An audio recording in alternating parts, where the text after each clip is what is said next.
committing fraud when they issue this warrant of execution.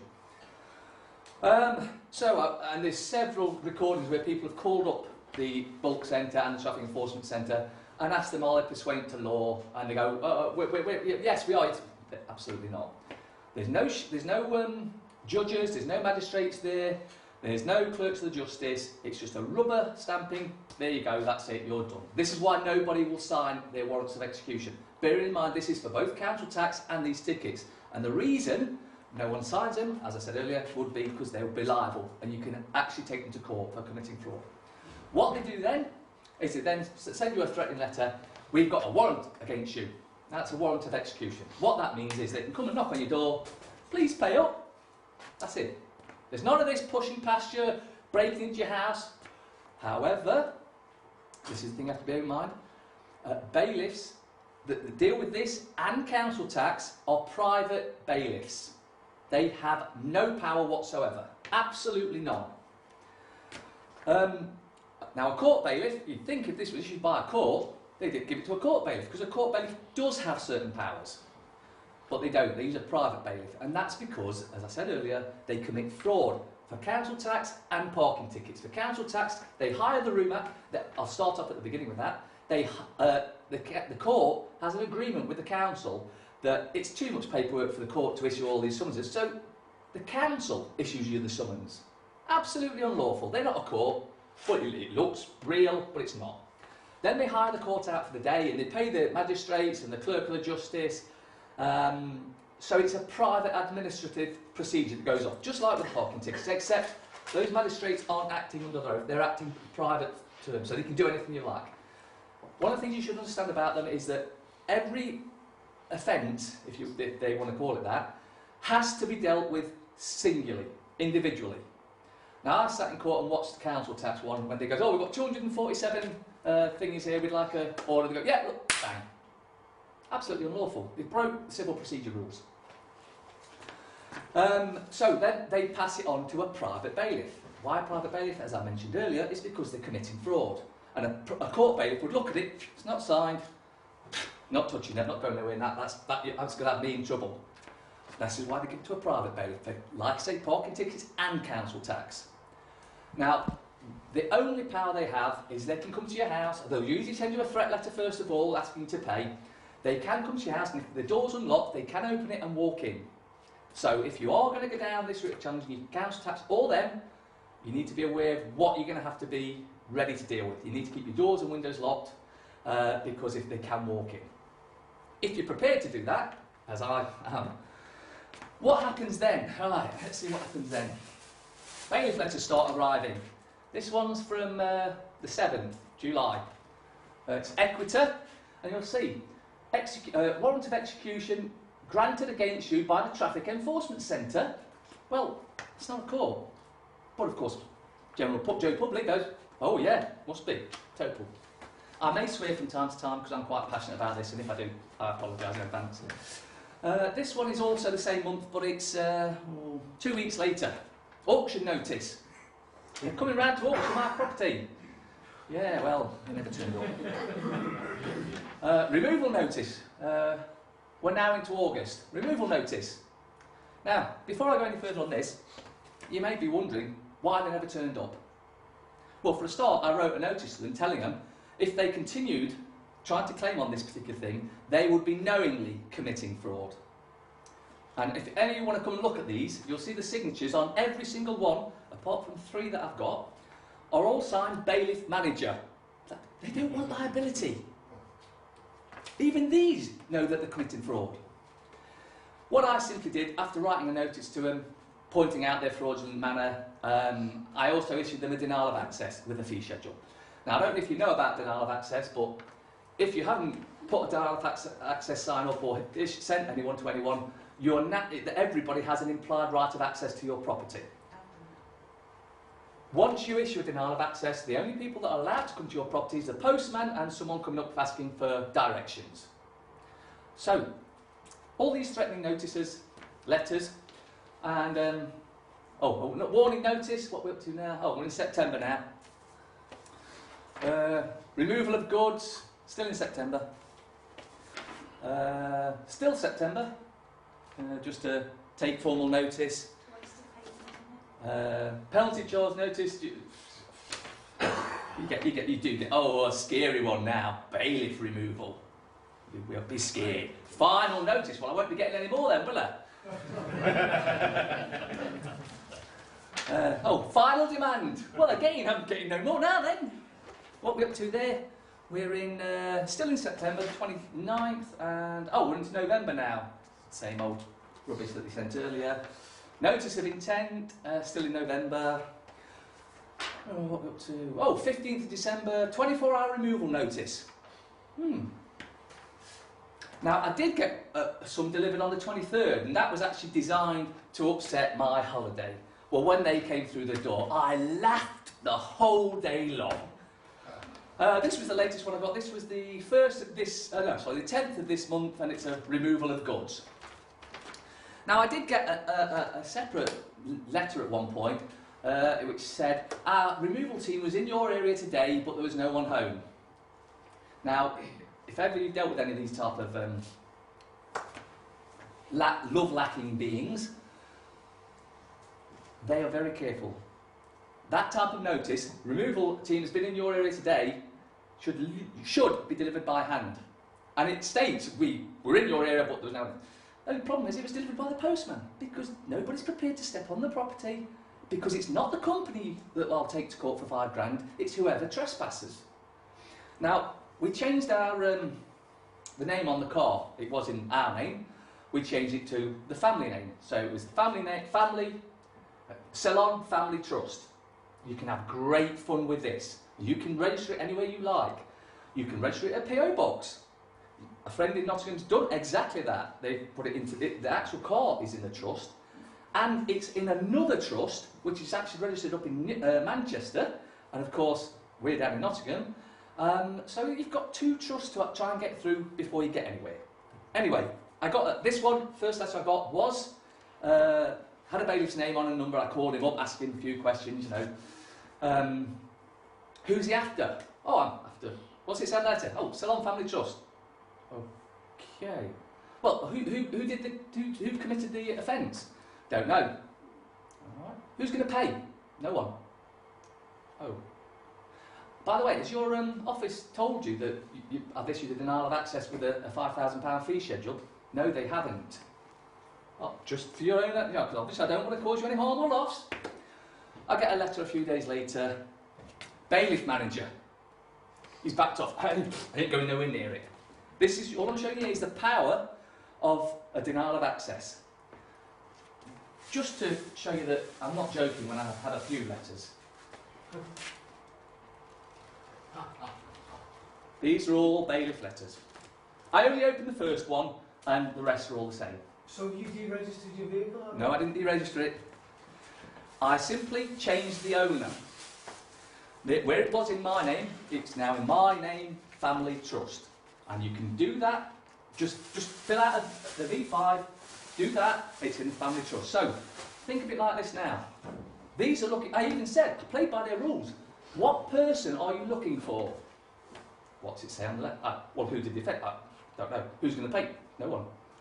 You can see he's going nowhere. Where can he go? How can he take a family trust to court? The answer is he can't.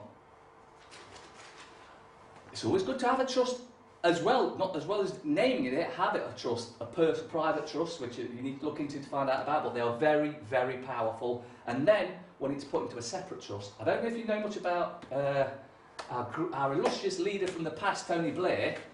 When he left office, he was worth over £1 billion. And a lot of people were interested to find out where he got that money. I don't know if you also know that Tony Blair was a lawyer as well, and he actually dealt with this type of thing, trust type of thing.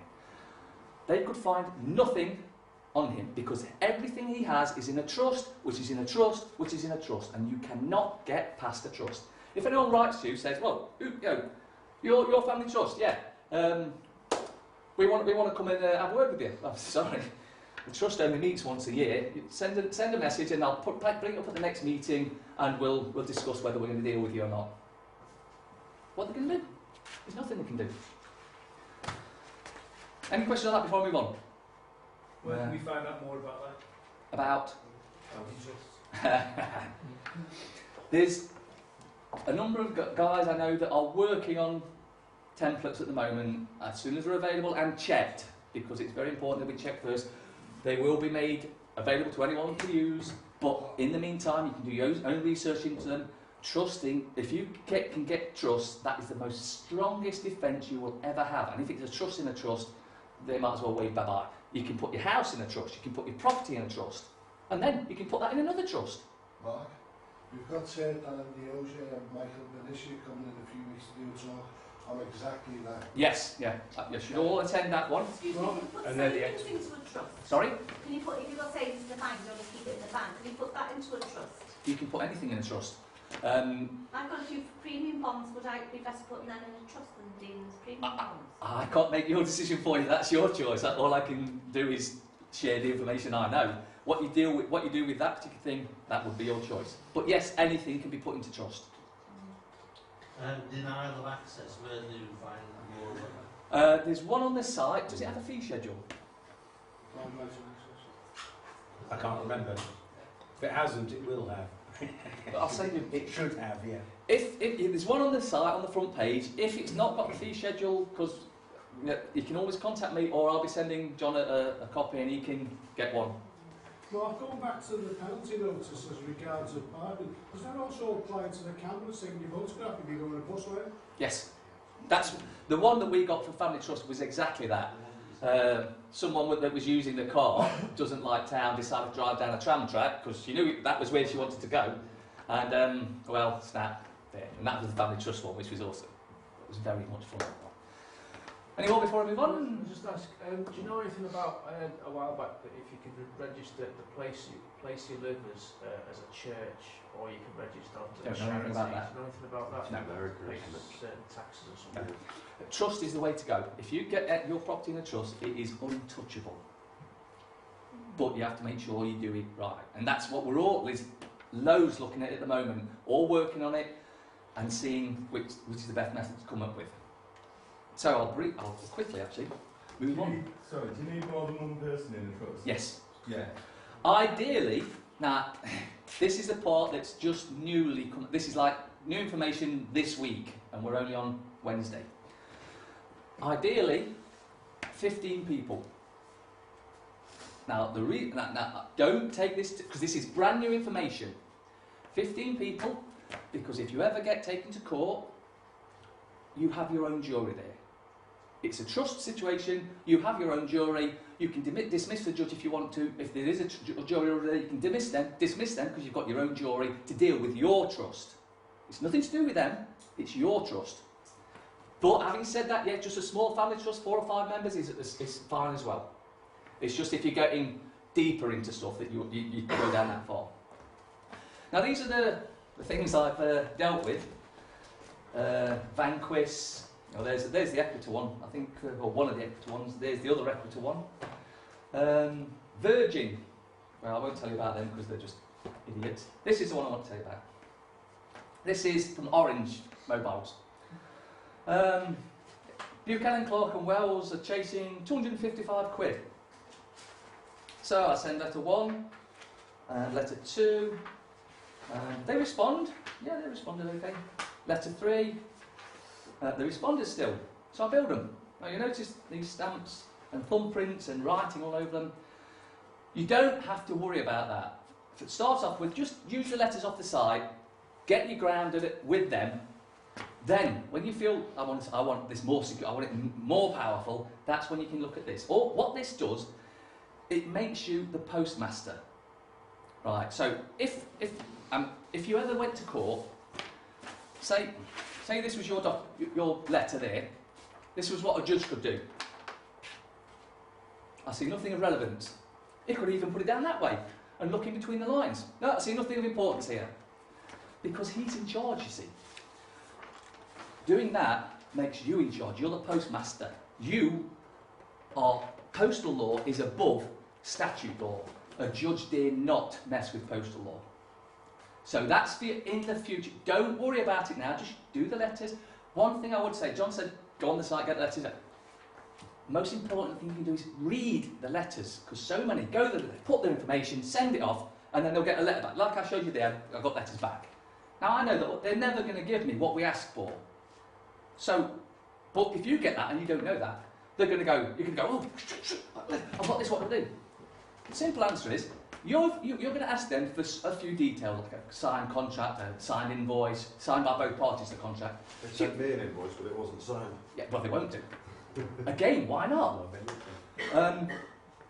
They're never going to give you what you ask for, because it doesn't exist. But let me just finish. I do tend to get sidetracked, and again, any short questions? Yeah, but I'll try not to sidetrack you too much. So, I've billed them, and I got another letter, and another letter, and another letter. Oh, wait a minute. What's happened here then? This has changed companies. It's gone from Buchanan, Clark and Wells to Jeffrey Parker Bond Solicitors. So it's the solicitors dealing with it now. That's got to be scary now then, because it can't be as easy to get rid of them, can it? Well, letter 1, letter 2. Oh, got a letter from them. What does it say? This is solicitors, bearing in mind. I'll miss out the thank you and all that stuff. The papers relating to this matter are currently with our clients, Debt Recovery Agents, BCW PLC. I'm referring your letter to them. I've only sent them one letter, and they're already referring my letter to them. So, please contact our client directly, Buchanan, Clark and Wells. The thing to remember, once you start the letter routine, whoever you start it with, you continue it with that thing. What they'll do is they'll send different people to deal with you. Ignore whoever they send, you always keep to who you start with. So, letter 3 went to them, and I got another letter from them. So this is letter, this one. Again, we wrote to you on the 21st of April, previous one I showed you. Copy attached, just in case I lost it or it didn't make it to me, to explain that we are currently not instructed in this matter. Well, wait a minute, this is solicitors. I must be doing something wrong because these solicitors have just said, no, we don't want to touch it. Or I'm doing something right. Well, one of the things that people ask, or one of the common things that people say actually is, well, you borrowed the money, you should pay it back. Well, that would be true if you had actually borrowed the money. John covered it briefly, I'll just go through this, then it changes to NCO, another debt collector, blah, blah, blah. Then it changes to Scott call, letter, Scott call, final letter. That was sent on the 23rd of September. Nobody's contacted me since on this. Right. Why don't you owe them anything? You go to a bank and want to borrow £10,000. So they'll get an agreement out. So they go, yeah, sure, fill that out. You go, blah, blah, blah. It's got £10,000 on it in writing, got 10,000 numbers, the usual stuff. And then you sign it. At that point, when you sign that agreement, it changes from a loan agreement to a promissory note. It is worth that amount on there. Now, this is why they use an agreement and not a contract. If they used a contract, they would have to tell you, when you sign that, you're actually creating £10,000. This is why you're not borrowing anything, because you actually create it. Now, and if you want to test this, by all means do. Go to your bank. If you've had a loan for 3-4 months, ask to see the original agreement. I guarantee you they'll have lost it, misplaced it, can't find it. They haven't done any of that. Sold it. They've sold it. They've sold it on to other banks. And so, they sold your £10,000, probably for more. And some suggest a lot more. I haven't seen the evidence of that, so I'm just leaving it at 10,000 for the time being. They sold it for £10,000. So they've got the £10,000 that you created, they then lend it to you. That's good of them. They've lent you your £10,000. Then they want you to pay it back, plus interest. Well, John covered the interest side of things earlier, but it was your money in the first place. This is why we ask for a contract, because if it's a contract, they've got to say, well, yeah, you just created a promissory note now that we're going to sell on and, you know, con you out of the, that you pretend you actually didn't create it, pretending we lent it you. If it was all fair and they told you that, you'd go, no. If I've just created £10,000, I'll tell you what, I'll give you £100 for monetarising it and give me the 9,900. Well, that's fair, because that's what really happens. But they don't tell you that. Right. Do you understand how or what we ask for? I don't. Right, I'm totally baffled by that, to be honest. I'll see if I can find one. That's the one.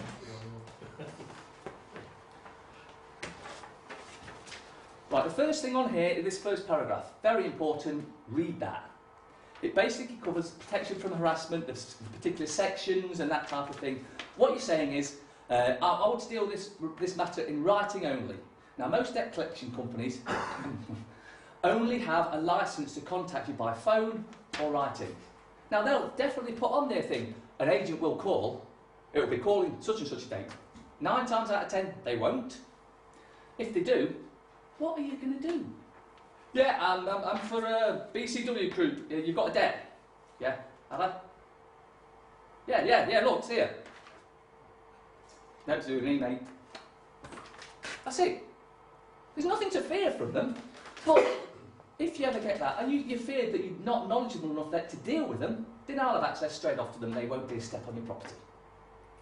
I did this with the TV licensing. If you go on my YouTube channel, you can see the clips of what happened. I dealt with the census people, the voters registered people, TV licensing, all there. I can tell you the TV licensing because it was so quick. This is when I was having fun, and then I got bored, so I decided to stop it. Come to the door, always with a camera. Always have a camera with you. It shits them up no end. It really does. So, at the door, and he's like this. You got a problem? No. Well, you filming there? Well, you see that notice in the window? It's a notice. Video and audio recorder at all time. Oh, right, yeah, well, anyway, I'm from TV licensing. Oh, good for you. Have you got a TV? What's it got to do with you? Well, nothing, really. You're going to be like that, aren't you?